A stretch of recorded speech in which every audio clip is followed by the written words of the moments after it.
everybody. Welcome this evening to the StratiVentures Industry Webinar. It happens bi-weekly. This Monday, we have Colin Williams of Big State Properties.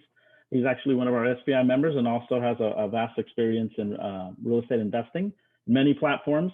And the one we're going to be talking about today is going to be the short-term rentals. So Colin, I'm going to talk a little bit about what we've got here on the slides, and then we're going to go ahead and pass it along to your, I know you have a presentation that you wanted to go, that you wanted to present, and then we can move forward with that. Excellent. So welcome, Colin. Thank you so much for joining us. Hey, thanks, Diego. Great to be here. All right, guys. So StratiVentures, that's one thing we always like to say, always be learning, you know, because in real estate investing, you're constantly learning.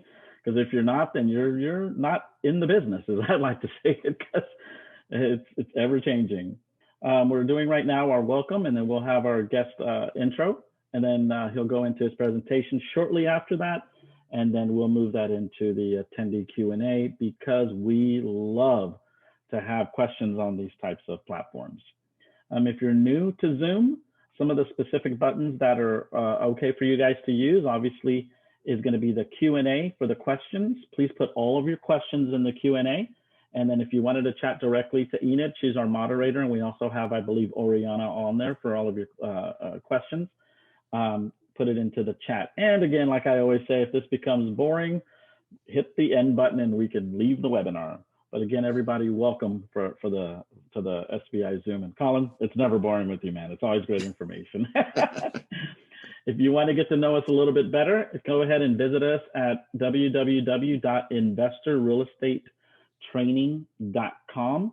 Investorrealestatetraining.com. There's a lot of great information there. We have videos, a lot of really neat, I would call it interactive bits of information that to get to know StratiVentures and how this company has developed itself, I believe, into being one of the industry leaders in helping people in real estate investing. And now we're going to talk about you, Colin. Do you want to go over the points that we've got here, or you want to elaborate a little bit about that? I know you've got a lot of good background information, so I'm going to give that over to you. Okay. You want to go ahead and share so we can get to know you. So thanks, Diego. So thanks for everybody who joined the webinar this evening. You know, we value your time, and we look to providing you great content and great information. So thanks again for that. You know, I'm sure as you start reading through some of the stuff here, you can tell that I come from a corporate background, and you know, got a lot of education, which is also a great thing. But some of that education did not prepare me for real estate investing. So you know, I went ahead and invested in myself and invested in learning about how to be successful in this industry. And real estate's an ocean, so there's a lot to learn. So I encourage anybody who's interested in becoming an investor to take the time to get to understand what they're passionate about, what they're interested in, and learn about the industry before you jump in with both feet, because you know, as someone said, you're going to pay for your education one way or another, right? And so I'll just leave it at that. So my company, Big State Properties, we got started in 2013, and so we've been investing, you know, for quite some time now, and full time since 2017. Being able to leave the corporate world and do this full time has been, you know, a blessing. And so, you know, if that's part of your goals, if you're currently working a job and you're looking to transition, then just make a plan on how you want to do that. So that's my advice too.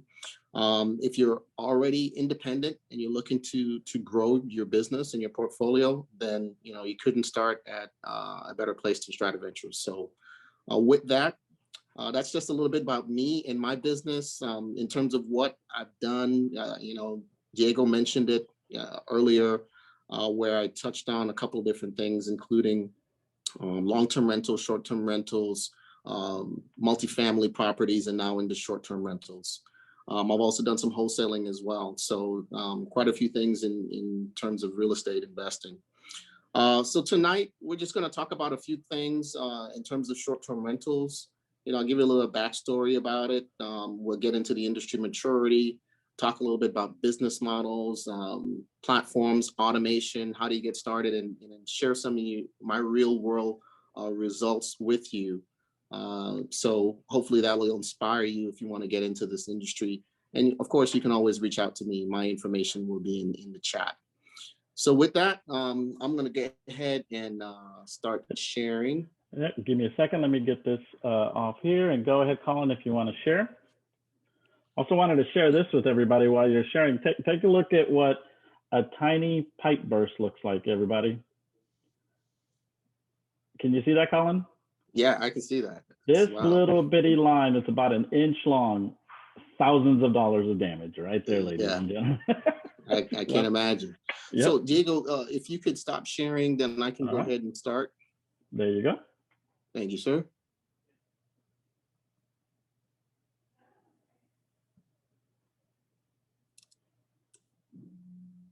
Let me know when you can see my screen. We got it. Awesome. Okay, so let's go ahead and get started.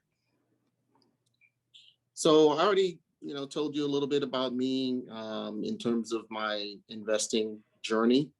So I'm not going to go over that again. I'm out there on social media, so you can reach me on social media. You see the links here, and you can also reach me via the information that's in the chat. So here's our agenda that we're going to go through tonight. I'm not going to, read all through these bullet points. We'll jump to them once we get there. So let's start off with just a brief history. And I'll start off with just talking about the definition of a short-term rental. It's, really, these are furnished properties that are rented out for just a period of time. Typically, it's less than 30 days. And, these folks like myself who are owners or property managers renting out their properties on a nightly, weekly, or even sometimes monthly basis, depending on who their client base is. From what I understand in my research, really short-term rentals started back in the mid-1600s. And what you see over there in that first image is the Palace of Versailles. And so that's where, the king at the time invited friends of his to come and stay at the palace. This is a very ornate building, and they loved it so much they kept coming back. And so, they would in turn not directly pay him money, but other favors and then in-kind contributions, whether they be financial or political. So that was the first in terms of the short-term rental. And then coming up to more modern times in the 1950s to the 1990s, folks were kind of advertising in the newspaper. For some of the younger folks on the phone may not know what a newspaper is, but we had these things that would show up at our doorsteps, or we would go buy them from a newsstand, and they would be advertised in the classified section, along with the for rent signs for long-term rentals as well. And then in the 90s, in the mid 90s, became VRBO, or Vacation Rental by Owner. And that was the first official short-term rental website that was national. And then has since gone international. A year later, Booking.com out of the Netherlands came on. And then after that, we fast forward to 2005, where HomeAway came on the scene. And then in 2008, the one that mostly everybody's familiar with is Airbnb, which stands for Air, Bed, and Breakfast. And so Airbnb is, by far and away the largest short-term rental website out there. They've got millions of hosts and millions of travelers. So, they rival some of the largest hotel chains all put together in terms of their scope and their reach in terms of being an international company. So that's why I always recommend, if you're going to get started, to start with Airbnb and then branch out from there.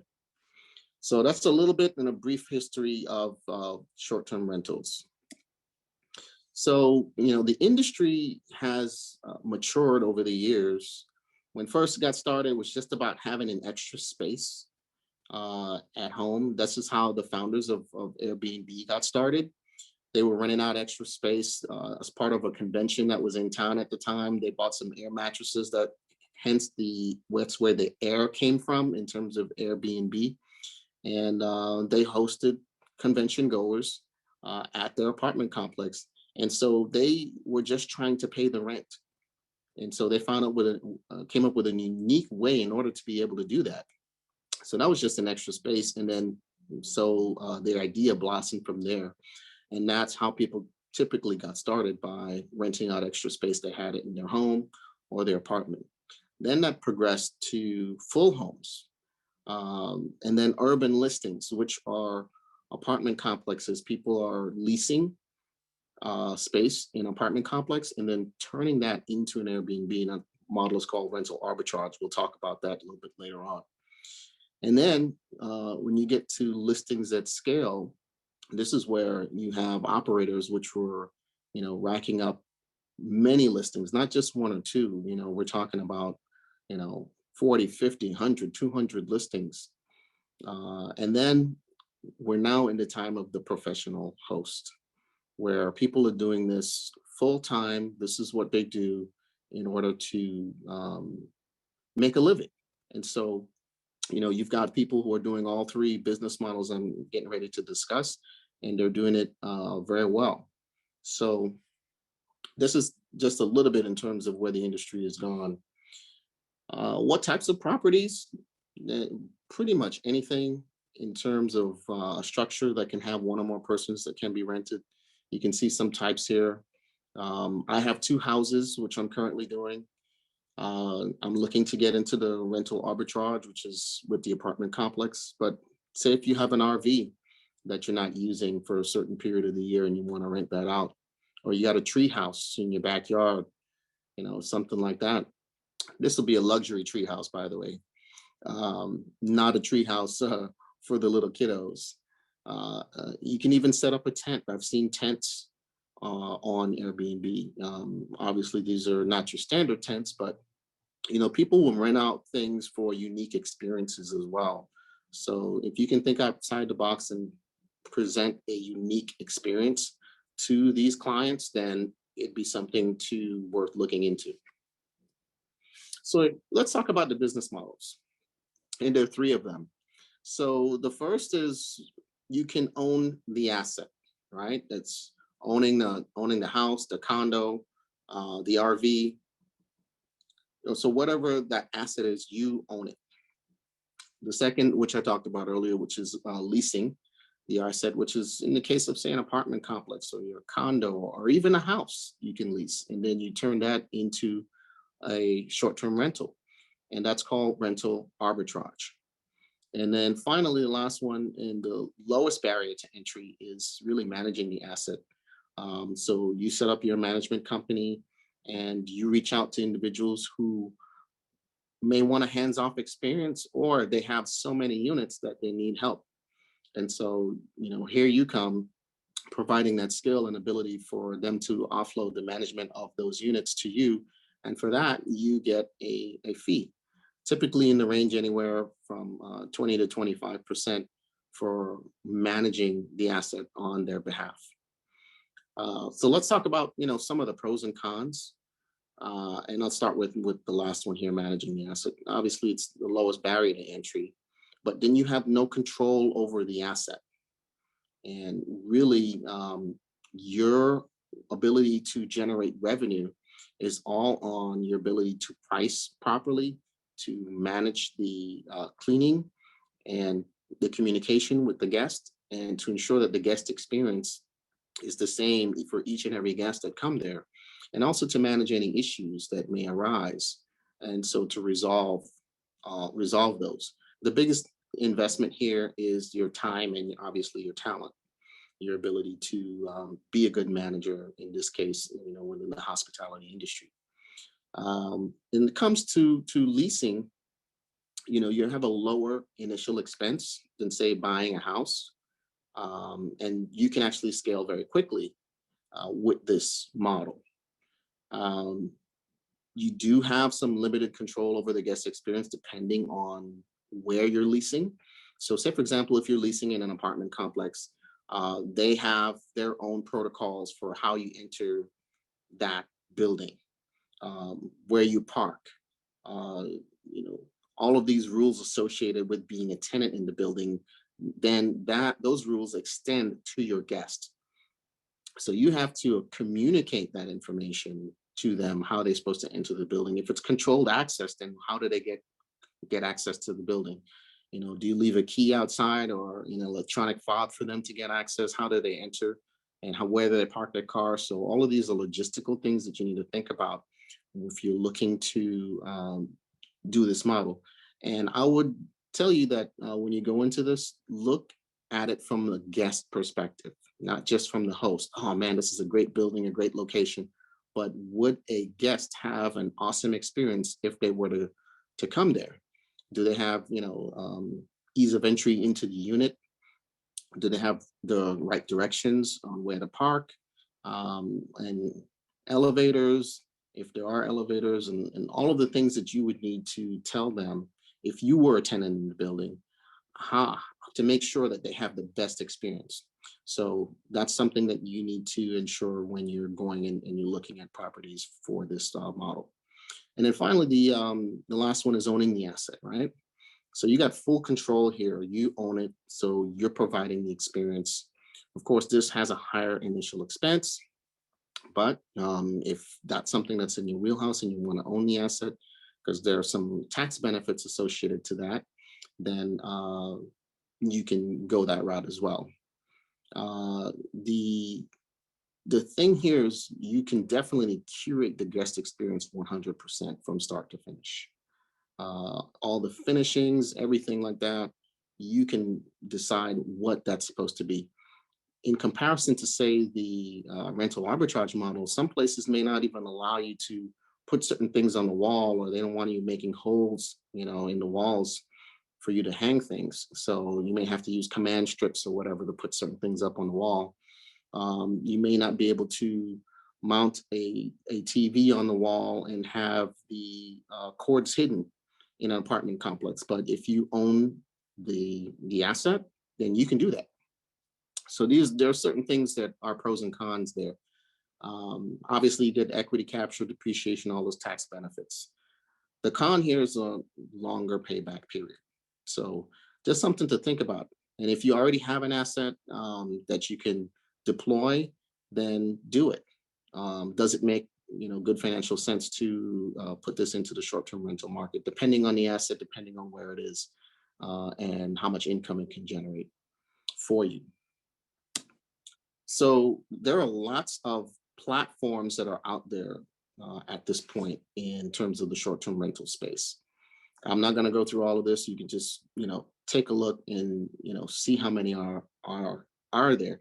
And this is not an exhaustive list. There's so many more platforms out there, and this is not even talking about the direct booking sites, because there are operators who have their own direct booking sites that are not on any of these professional platforms.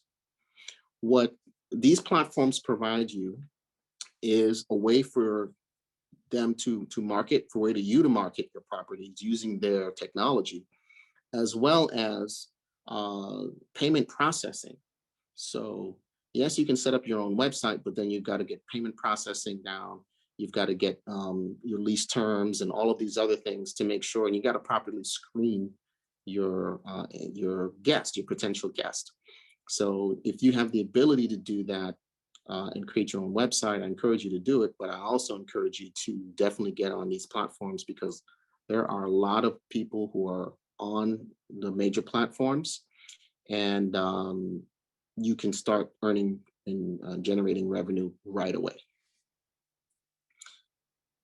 Okay, so let's talk systems. So systems are everything in this business. And why? Because they will afford you the ability to reclaim some of your time, so you're not running around like a chicken with your head cut off, trying to do everything yourself. So everything from marketing all the way down to laundry services, once you get to a certain point in terms of scale, you need to have some type of system associated with it. So Um, I'm not going to go through all of these, but let me just touch on a couple of them. For example, I already talked about marketing in terms of the platform. So furnishing your properties, how are you going to furnish your properties? Well, there are a couple ways you could do this. You can run around to the local furniture stores, like Ashley Home Furniture or Home Goods, or you name it. The furniture store in your town. You can go do that, or you can get on Wayfair and Amazon and find furniture there and have them shipped. So this is one of the things that's critical in terms of saving you time. Are you going to run around all over town trying to get furniture, or are you just going to sit at your computer and then go ahead and pick out items? Or you can work with a stager if that's not in your wheelhouse, get somebody to help you and pay them to come help you furnish the property. So once again, the investor mindset comes into play here. And I know as an entrepreneur, many of us think that being in control and doing it ourselves is the best thing, but in some cases it isn't, and you are okay with relinquishing some of that control to somebody else who is an expert in that area. The same thing is true for cleaning and quality control. My suggestion to you would be, if you start this, is to clean at your place at least once or twice, just to see what's involved in getting it done. You'd be surprised at how much goes into cleaning a unit. So my cleaning crew now, they take anywhere from 3 to 5 hours to clean a 4-bedroom house, 4-bedroom 2-story house, depending on how dirty it is after the guests have left and if they've followed all the checkout instructions or not. So and this is like a crew of 2, sometimes 3 people. So just think about that in terms of the amount of hours that they're spending at the property getting it ready. Um, this way, you can have a set of standards by taking pictures and getting them laminated or sending them over on a Google Drive and saying, hey, here's how I want each room set up after each and every guest has checked out. You have a template for them to go by. This is where the towels need to be. This is the arrangement of these different pieces of furniture. This is where this plant needs to be. That way you're providing the same guest experience each and every single time.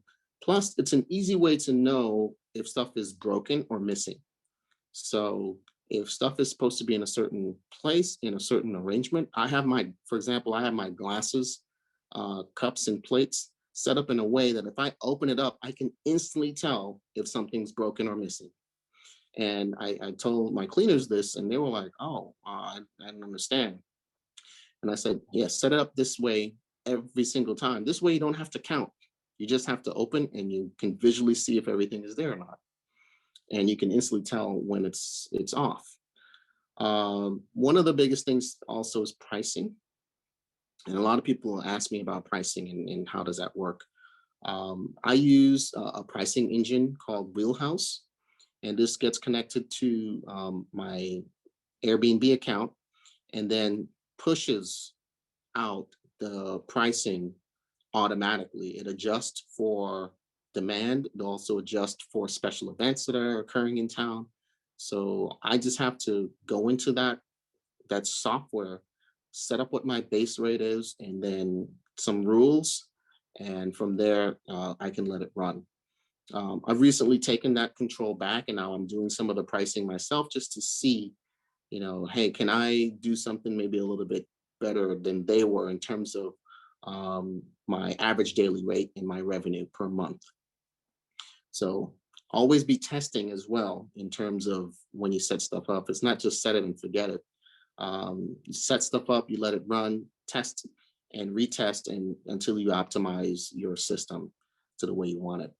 The biggest piece here that you're going to be dealing with in the short-term rental space is guest relations. It's huge. One of the things that you want to make sure is to be professional at all times, regardless of what happens with the guests in terms of what they're saying. Some guests, they may misrepresent an issue or may misunderstand. So being patient and professional is your best course of action here.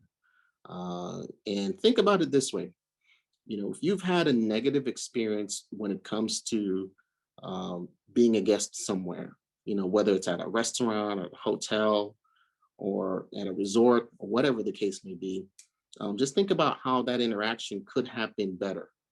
And so when you get into the space, you've got to be thinking the same way. Now that you're on the other side, you're professional host, or at least you're aspiring professional host. So you have to maintain that level of professionalism, not only with your guests, but also with the operators of whatever site you may be on. This way, you engender them to you, and in some cases, you can get certain concessions. In other cases, you may not. That's the way it goes. But guest relations is huge in this industry, because then that also gets tied to your reviews, and the better reviews you have, the more people will start looking at your property, the more people will want to come there, and of course that's tied to your pricing as well. Next is automation, and automation is another one that will be a huge time saver. I automate a lot of my communication with my guests as well as my cleaners. So there are certain messages that get sent out some days before a guest arrives. It's sent out on the platform telling them, hey, I'm excited, for you to show up here and have a good time.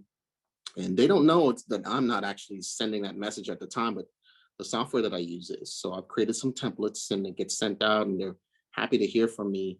And then maybe 2 days before they arrive, they get an SMS, a text with a link for them to fill out some information. Hey, who's going to be coming?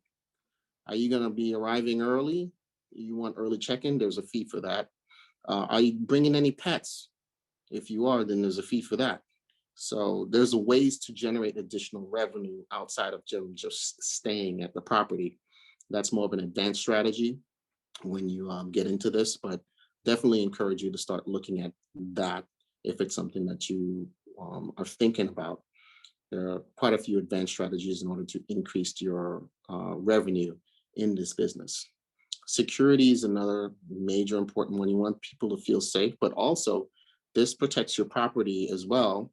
And you can also communicate with guests based on what you're seeing in your security footage. So for example, I've had people say, oh yeah, there's going to be 5 of us, when it turns out there was 25. And there's certain consequences associated with this. Based on the house rules that I've set up, they can be kicked out. Their reservation can be canceled. So these things are important to have. And the last few here: inventory control, accounting, insurance, and laundry services. Insurance is important. That's a big deal. You should have short-term rental insurance, not regular house insurance, because if you need to make a claim and you're not living there, then the insurer can deny your claim because you have the incorrect insurance. So Proper and CBiz are 2 of the insurers in this space. But if you have an insurance broker, just ask them, hey, can you get me a quote for a short-term rental? Because it also helps you if you have lost revenue, and you can prove that you've lost revenue. So, this past week here in Texas, we had the big freeze. I'm sure everybody's seen, what's happened on the news. So I had a pipe burst in one of my units. Thankfully, it didn't affect inside the unit. It was just outside. So I was grateful for that. But now, I had to shut it down for a couple of days. And so I can file a claim and I can get reimbursed for lost revenue. So something to think about. Automation is something that I talked about earlier.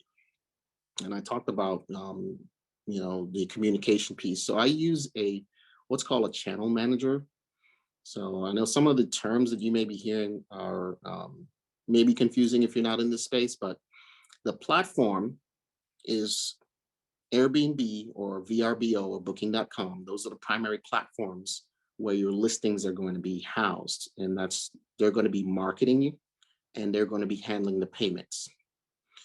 The pricing engine, like Wheelhouse or Beyond Pricing or Price Labs, that helps you set your pricing based on a base rate that you determine, and it goes up or down depending on demand. And it also helps to understand if there's surge pricing associated with special events that may be in your town. And it also looks at where your property is in relation to different locales. If you're in, say, a touristy area, then your pricing may go up because there are a lot of visitors there. The security piece, I talked about, I didn't get a chance to talk about in depth, but I used Blink cameras, which are wireless, so you can set them up. I set them up on the exterior of my properties, both front and back. I also have an owner's closet inside the unit. So if my cleaners need to access the owner's closet in order to get supplies, there's a camera in there. That is a locked door that guests do not have access to. So it's okay for me to put a camera in there so I can monitor who's accessing the owner's closet. These are motion activated and they capture both sound and video. If you have your own website, you can set that up. And like I talked about earlier, you can have a few things on there, but you've got to have a payment processor. Stripe is great for that. So I would suggest you have that. I would also suggest you use some smart technology in your properties. Things like having a smart lock on a property and a smart thermostat. Why is having a smart thermostat important? Because everybody's body runs at different temperatures, and you know that when your guest checks out, if they've got the property on 98 or 62, depending on how they, how their bodies run, you're going to be spending a lot of money on utilities. So this is a way for you to monitor and adjust the thermostat when guests are no longer in your units. This way it can save you a lot of money. I use a third-party channel manager called Your Porter. So in conjunction with the platform, with the pricing engine, this channel manager helps me to connect all of my accounts from the different platforms, Airbnb, VRBO, and Booking.com, and I can manage all of the conversations that I have with the different potential guests and current guests through this one app. I can automate communication with my guests. I can automate communication with my cleaner. And I have several templates for different things. So I can just copy paste or select a specific template and it sends it off to them if they have a specific question. So for example, I recently created a template around emotional support animals. So somebody said, oh, hey, I have an emotional support animal. I created a template stating what they needed to provide to me in accordance with the guidelines for Airbnb. And they decided not to book with me. But that's okay. You are the owner operator and you have ultimate control as long as you're following the rules. But this is the way I automate. I use a smart lock and I send the code to the guest after they have provided me information on who's going to be staying here. So all their guests and the names of their guests. That way, if it matches up in terms of the guest count that they have on their reservation, I'm good to go. And then I can monitor that on my Blink camera to see if that number of guests has arrived, and then send them a nice, friendly template message if the guest count has exceeded what the reservation is, letting them know that their reservation can be canceled, and they have the ability to rectify that situation before the reservation is canceled. So all these things kind of work in conjunction, but you as an owner operator tend to manage it with these smart devices and these apps. All right, getting started. So get educated. This is one way you're doing it. In terms of getting on Airbnb, you read through a lot of stuff that they have. They have great videos as well. Get on Facebook. Get into some of the Facebook groups. There are quite a few of them out there. Decide if you want to do this, then what business model will work for you. Do you want to own Do you want to do rental arbitrage, or do you want to start with managing and doing co-hosting? You can research the market.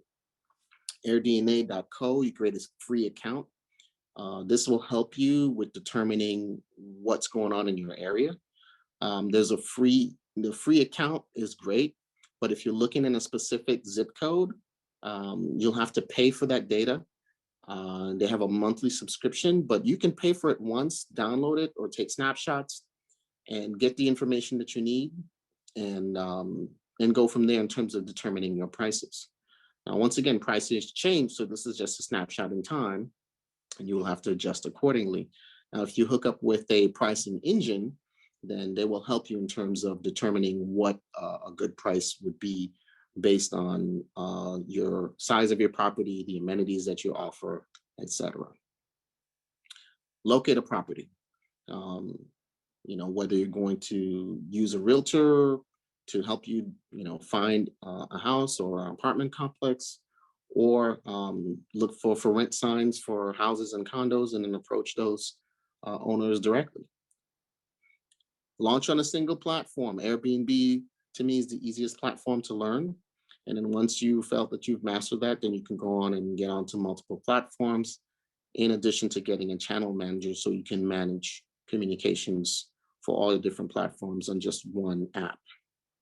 And then build out your systems and scale. So, this is just a little bit in terms of getting started. So find, fund, furnish, and automate. Really the 4 phases here of short-term rentals. I talked a little bit about the research that you need to do, touring properties, negotiating leases. One of the things I would encourage you to do if you're doing rental arbitrage is to negotiate some free weeks up front. This way you can furnish your apartment or your condo or your house up front without having to pay a whole bunch of money in terms of deposits and all of the other things. So maybe you will pay a deposit, but you won't have to pay like first month, last month. In some states they have that. Here in Texas they don't. So just something to think about in negotiating your lease terms with rental arbitrage model. And then you fund, furnish, and automate. And I've talked about furnishing and automating as well. So marketing. So this is my Airbnb marketing page. I'm a professional host.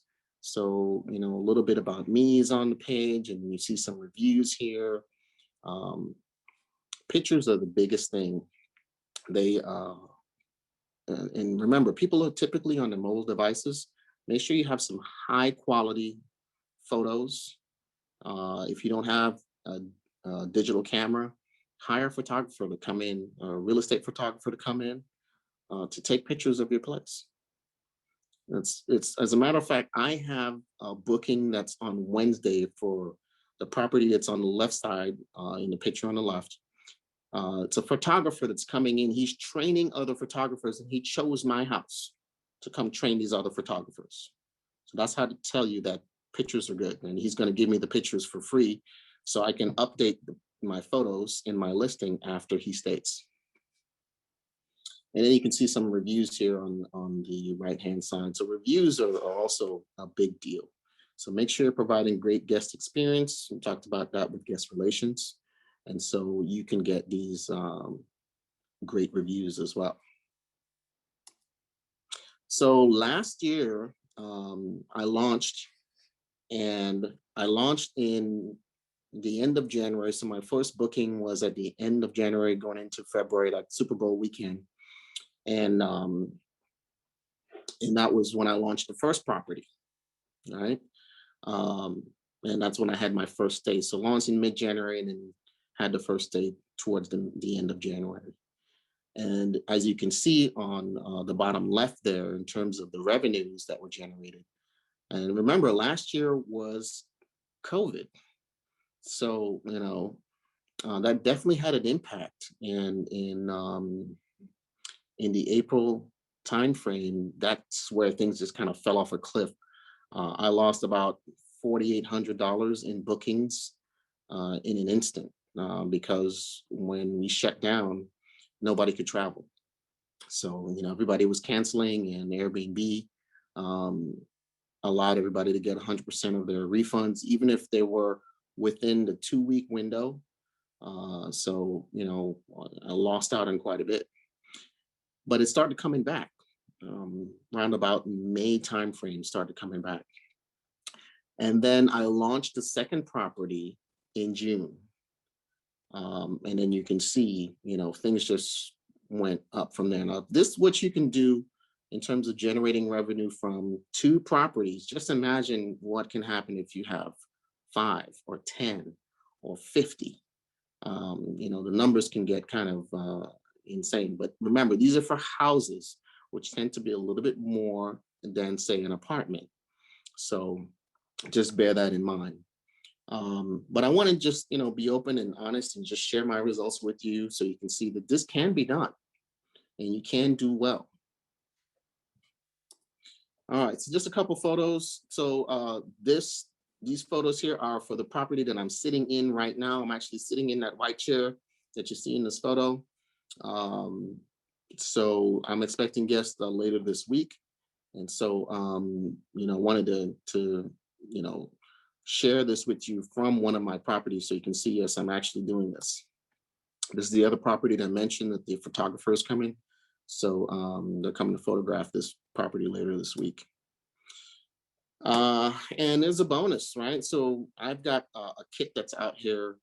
And what I'll do is I'll post it in the chat in a moment so that you can get this link. And so this has a list of some of the stuff that I use in my short-term rentals. And then you can, click the other link here. You can create an account. You can earn, $25 on your on Airbnb for creating a free account. And so that's it, folks. And if you have any questions that are in the chat, please feel free to ask away. All right, Diego. Colin. Great. So let's go ahead and answer some questions here. And thank you so much for the information. Let's see here. Let's clear the chat here, and then we'll move into the here in the Q&A. Let's see. We had somebody ask us here. Let's see. Mr. Ben asked, Colin, what are your thoughts on vacation short-term rentals, lake houses, beach houses, etc., versus I'm assuming that was a single-family residence in a metro city area?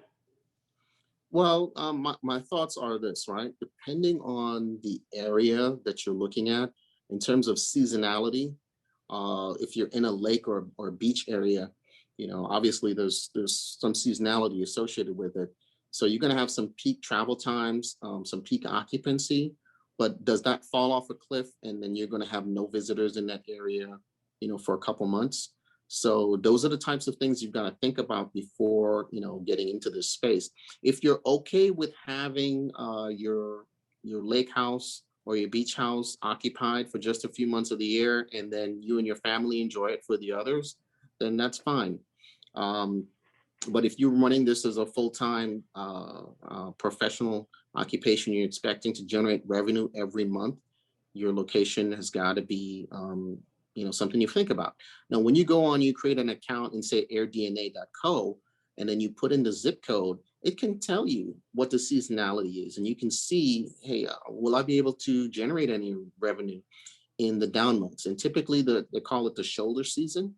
And that's around the end of December, right after Christmas and New Year's. January and February are typically the slowest months. Okay. And to finish the question off, if you're looking in the metro area, where in the metro area is it, and what type of property is it in comparison to your competition? Okay, great. Thanks for that answer here. And let's see if you guys can put your questions in the Q&A, make it a little bit easier to track and follow here. Somebody asked here, how long were you, Diane Brown, she's actually an SVI member and she's probably going to contact you, how long were you an investor before you started this? Diane and CEO, they just recently finished their training course with us, so they're excited, so get ready.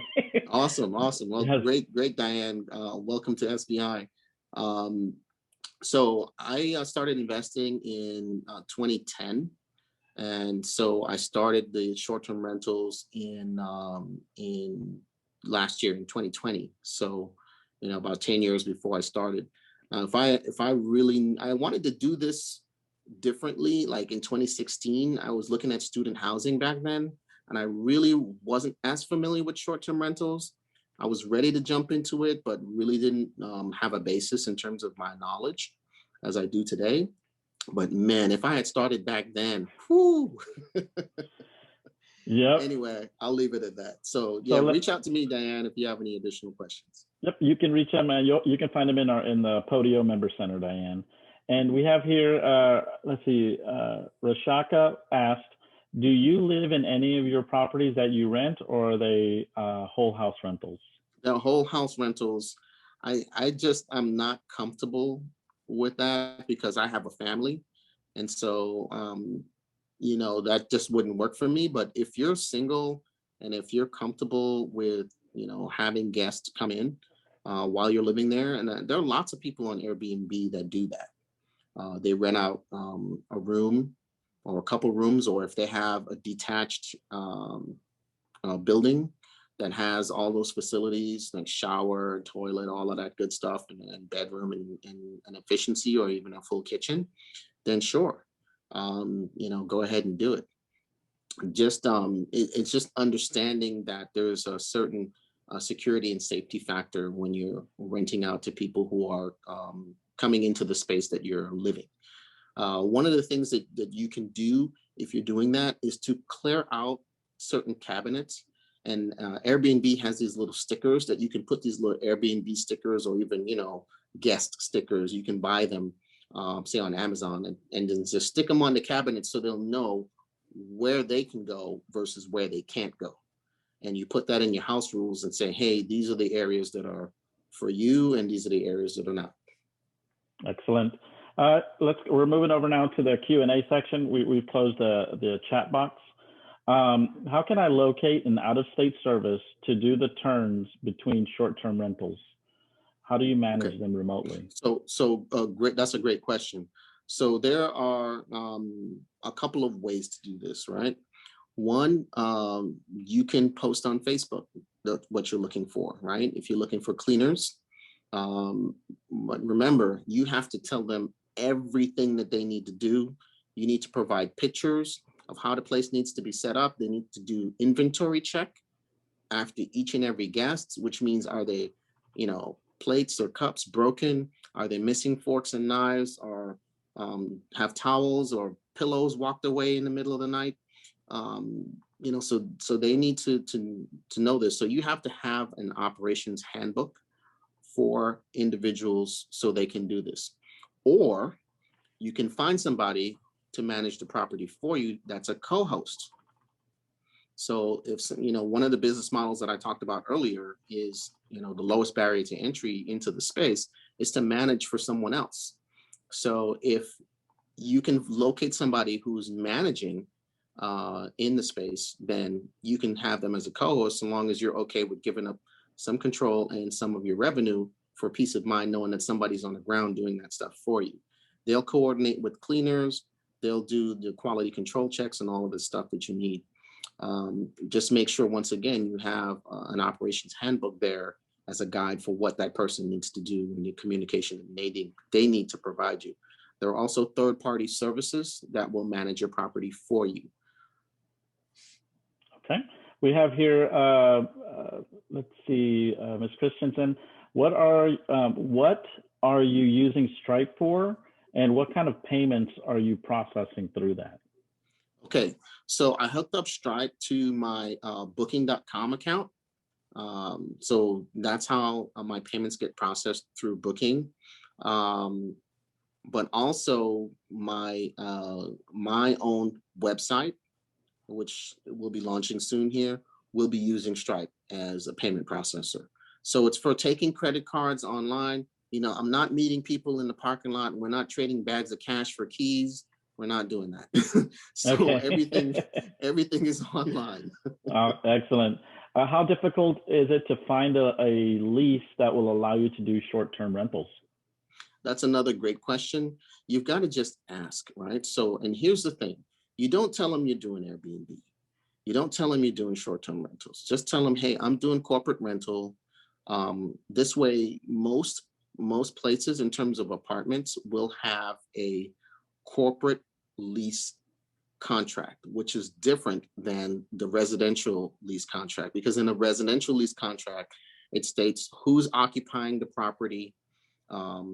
You have to, put your name in, and if you're not occupying the property and something happens, then you're liable, right?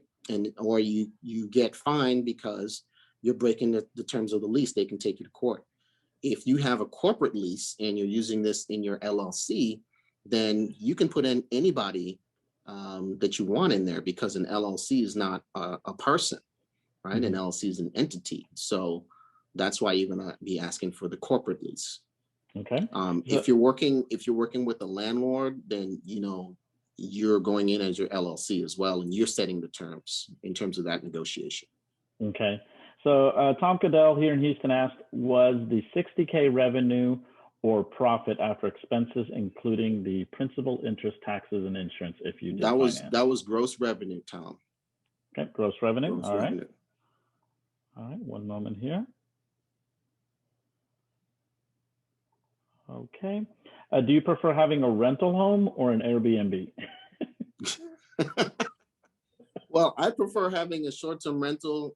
Having been in the space of doing long-term rentals for a few years, I found that this is much more profitable. Obviously, it's more work, but it's way more profitable. I'm making 3-4 times what I would be making in terms of the long-term rental. I know some people who are doing great with long-term rentals, but you have to have scale. So, if you have 100 properties and you're making, $200 a month, that's okay. But consider this: what happens if you have a major repair, like a roof or an AC? How much of your profit for that single unit has been wiped out for the year if you have a major repair? So, it will happen. It will absolutely happen.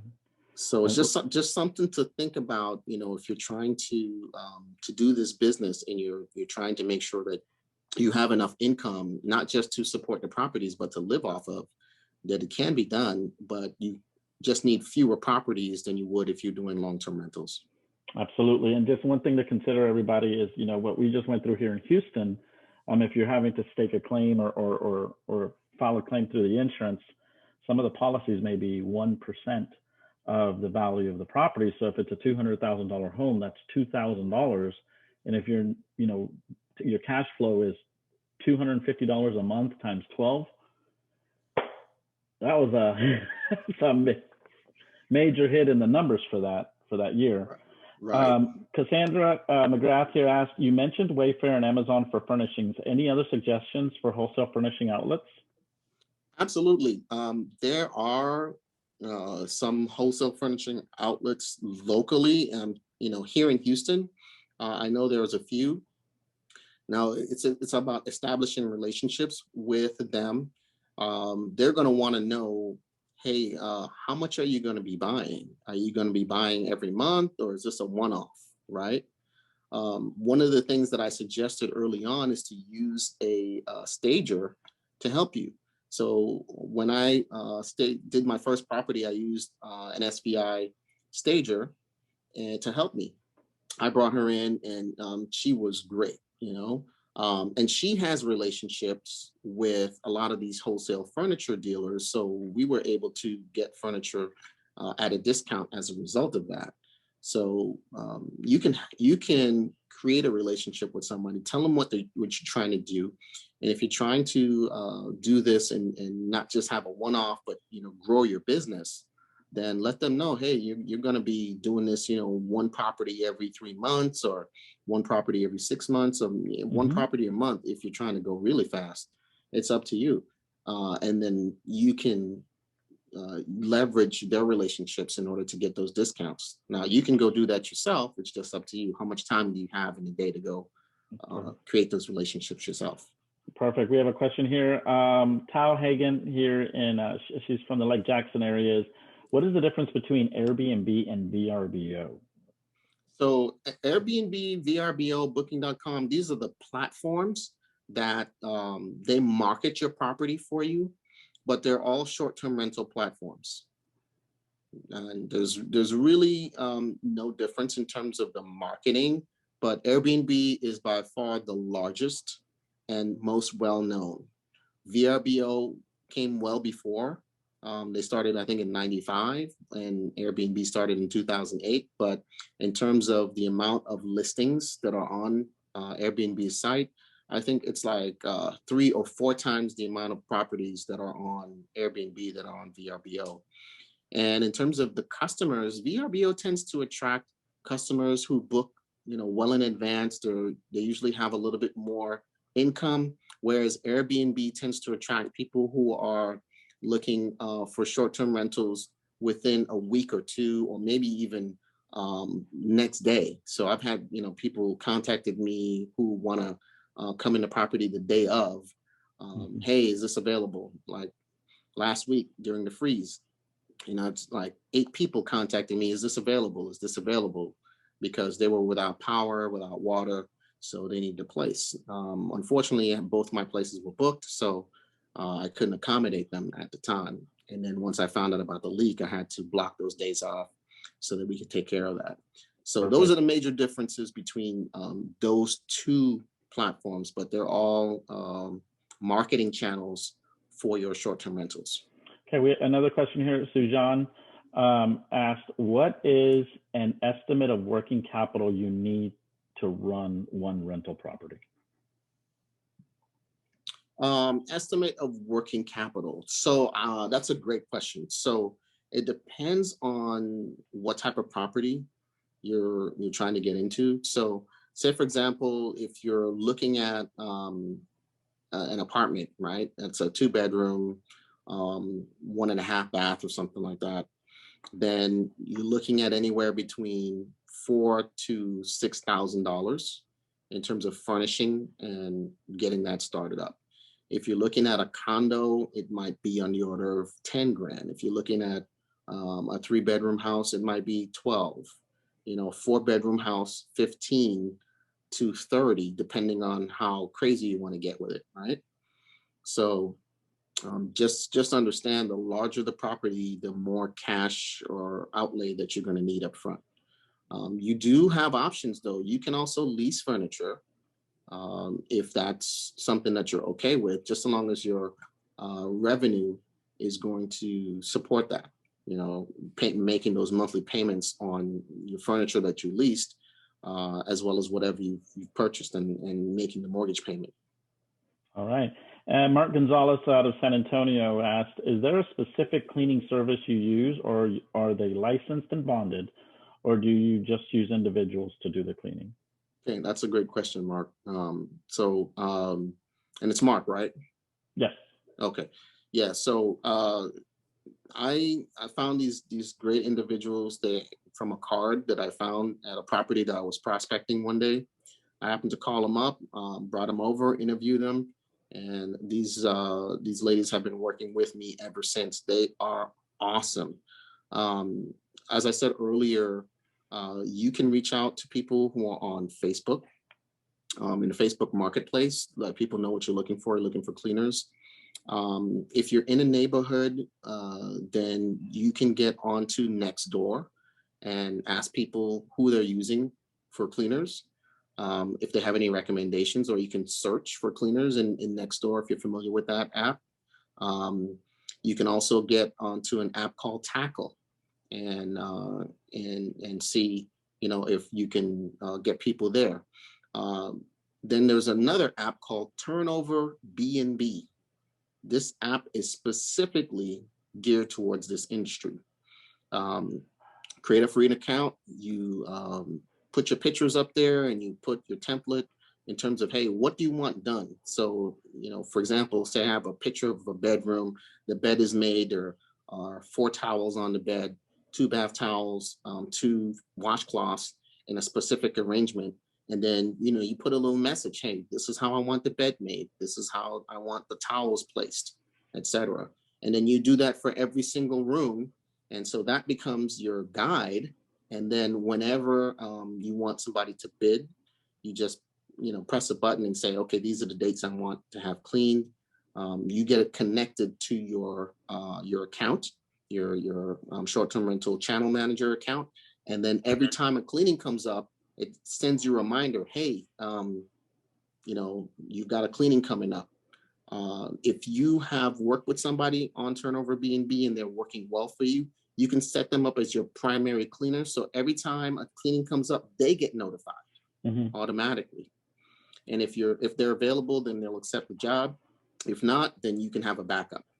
Excellent. So, and Colin, real quick, can you repeat some of the names of the cleaning services that you named? Okay. Yeah. So I talked about Facebook Marketplace. That's one. I talked about Turnover B&B. That was the last one there. I talked about Tackle, TAKL. Okay. Okay. And there's another one I think called TaskRabbit. Okay. So there are a couple apps out there that you can use. And Mark, to your question, if you check in the SBI Member Center directory, we have Heather Macy with H&M Cleaning in the San Antonio area. Amazing. We did a remodel here at our house, and their crews came not from San Antonio, but they're all over the Texas area. And Colin, I mean, you're correct. Cleaning services they do wonders because the plates, right? Behind the plates, the dust. My wife forget it. She loves it. It was amazing. So H&M Cleaning also for the San Antonio and Texas area, guys. We have another question here. Do you know of any corporate rental sites that target business clients? I can't say that I do personally, but you can also target, say, for example, nurses, traveling nurses. There's a website called Furnished Finder. So you can list your space there. And there's also another place that you can list as well. And I'm getting ready to do this. It's called peerspace.com. And Peerspace, you can actually rent out by the hour for individuals who may be looking to have your space for a meeting or something like that. Like I talked about the photo shoot, people doing videos for various things, and they want unique spaces. So the more channels that you can list your property on, the more revenue you can generate from different sources. Excellent. So Colin, I think we're here to the last section here of the presentation. Let me make sure if you can see, can you see the share, Colin? Yep. Yeah, excellent. I can. So if you wanted to get a hold of Colin, everybody, this is the information here. Colin Williams at colin@bigstateproperties.com, and his phone number is 281-815-4609. If you want to get a hold of Colin. And I'm going to send these links here. So the first one is for the kit. So that will give you a listing of items that you can purchase on, say, Amazon for your Airbnb. That's this one. And let me just grab the other one for you. Excellent, guys. Check your chat, ladies and gentlemen. You'll be able to have that information in there. And then the second one here is free $25 for signing up for Airbnb. And this is let me qualify that, because I know some people reach out to me on this. I didn't get my $25. After you have your first booking, that's I think $150 or more, then you'll get the free $25. Okay, perfect. Colin, thank you so much for joining us this evening and giving us again that wonderful information, and also sharing your success stories with everybody in the SBI family, and also possible new members of the SBI real estate community. I wanted to thank everybody for joining us. Is there anything, Colin, that I think I have a question for you here. Sure. When you started till now, what has changed for the good and what has changed for the bad in the Airbnb or in the short-term rental space? Yeah, that's a great question, Diego. I think for me, what's changed for in a way, the bad is Airbnb has went public in 2020, at the end of 2020. And so while a lot of their policies were very guest friendly, they didn't side with the host many times. You have to be on top of documentation, photos of whatever damage. You have to be on it, right? And you have to submit that stuff in a timely fashion. Otherwise, it'll be very costly for you. You know, towels, you know, they grow legs. Things just grow legs in your Airbnb or in your short-term rental. So you just got to be prepared and aware for that. The good is that, you know, I've been able to provide great spaces for families to get together, even in the time of COVID. You know, I've gotten a lot of great, you know, feedback from people. Oh man, we love the space. Thank you for hosting us.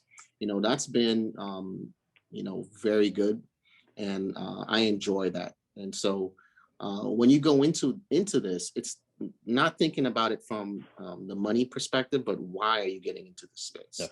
You know, are you providing a service that people are going to enjoy? And for me, I get a kick out of that. I want to provide the best guest experience each and every single time when somebody walks into one of my properties. Excellent, Colin. Thank you. And everybody, if you want to go ahead and know a little bit more about StratiVentures, feel free on the screen to use your phone, scan that QR code, or like us on any of the social media platforms that are there. Also get to know us and go to our investorrealestatetraining.com webpage. But I also wanted to share something here, ladies and gentlemen, is that we recently started working with also has to do with short-term, but not as short-term as Airbnb, but more on the short-term leasing or rentals through a company called PadSplit.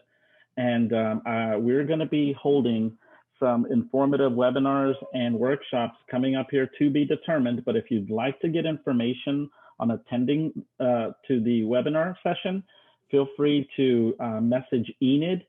If Enid, if you can go ahead in the chat and put your email address, email her, and she'll put you on the reservation list, guys, because there's going to be a lot of great information. And Colin, we started working with PadSplit in October. I think right now we've got 11 in the works here in Houston. That's awesome.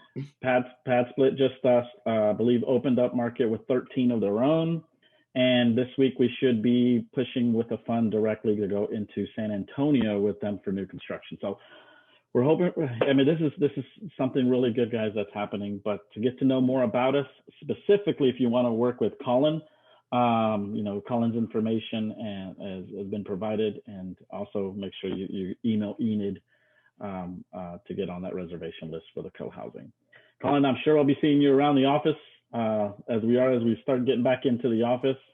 And I want to thank everybody for joining us this evening. And like I always say, you know, please enjoy your family and love your family and your loved ones, because why else did we get into this business, right, Colin? Absolutely. Yeah. So everybody have a wonderful evening and be safe out there.